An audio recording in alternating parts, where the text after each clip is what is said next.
23 باب 14 آیت۔ تو کہنے کا مطلب یہ ہے کہ اس نے اپنی طرف سے ساری باتیں پوری کر دی، ایک بھی بات نہیں چھوٹی۔ جیسے سیمول کے بارے کہا جاتا ہے کہ اس نے خدا کی کسی بات کو کبھی مٹی میں نہیں ملنے دیا، ایسے ہی یشوع کی یہ کتاب ہمیں سکھاتی ہے پوری وفاداری۔ اور پولس کہتا ہے رومیوں 15 باب کی 4 آیت میں، جتنی باتیں پہلے لکھی گئیں وہ ہماری تعلیم کے لیے لکھی گئیں تاکہ صبر سے اور کتاب مقدس کی تسلی سے امید رکھیں۔ سو یہ تھا یشوع کی کتاب کا سروے۔ تو آخر میں پھر کہوں گا، سوال ہے تو کیجیے۔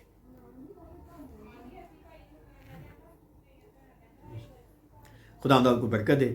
اگر آپ کو یہ باتیں اچھی لگیں تو آپ انہیں اپنے عزیز و احباب کے ساتھ بھی بانٹ سکتے ہیں۔ کامنٹ باکس میں آپ کی مثبت تنقید اور قیمتی آراء کا ہمیں انتظار رہے گا۔